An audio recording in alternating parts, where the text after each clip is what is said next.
Ciara McDonnell has been living without services since Storm Ophelia battered the country last week. The Bush telegraph is up in force since the hurricane on Monday. Rumors swirl around Kinsale and Ballinspittle about where the best area to nab phone coverage might be. One of my neighbors managed to call her family while up in the furthest point of her attic the day after the storm, and cars are parked in a line outside the shop at Barrels Cross where a teensy patch of coverage can be found. We've been without electricity, water and phone coverage since Monday morning, and latest estimates say that we might get it back late on Friday night. Schools are closed, shops are sending out batteries, water and dry supplies on tick. We've literally gone back to the dark ages. We're used to storms in Kinsale.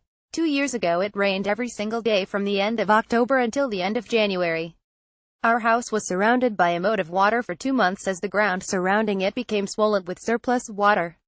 We emptied our septic tank twice in 2 months that winter, and ended up putting in a barracks of extra drainage and soakaways around the house to future-proof against floods. My husband, 2 boys and I live at Old Head, one of the windiest areas of the locality. We love the wildness of our home, the way the trees grow to the side, because of the constant year-round breeze and the near-guaranteed great drying every day. During the colder months, wind batters our house, and we hunker down with a roaring fire and extra water just in case the electricity goes and we find ourselves without services.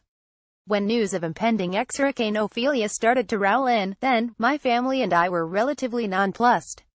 Well used to stocking up for storms, on Sunday we bought batteries, extra water and candles and went to sleep without a worry. Howling, keening wind woke us at 5 a.m. on Monday, fluxing our window panes and shaking our doors. At 11 a.m. roof slates started to fly across the garden, and by 1 p.m. our shed had overturned and shattered, exposing its innards and my secret shame of cardboard box hoarding.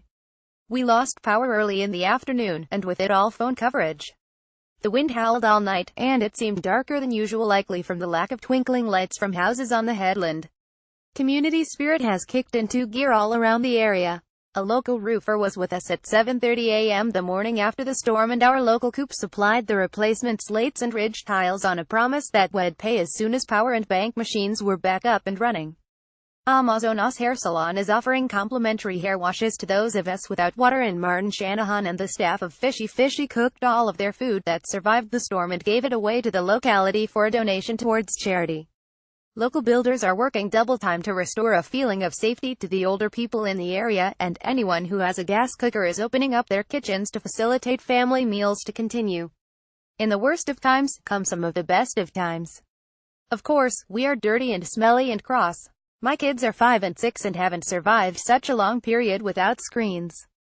They are constantly roaring about how bored they are, and we've all suffered injuries from rogue Lego pieces that lie unseen in our darkened house.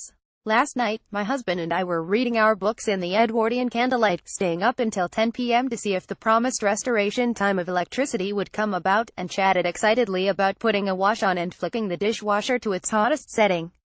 It truly has come to this. I'm writing from my remote office in Acton's hotel, where I'm sharing a table with a group of ladies who have been playing bridge together for 23 and have met up today to get a hot coffee and a scone and discuss the perils of Ophelia. The storm terrified these dignified women, who were fragrant and powdered and dressed immaculately despite assuring me that they haven't been able to shower for days. Noelle is in her 9th decade and says she survived worse than this.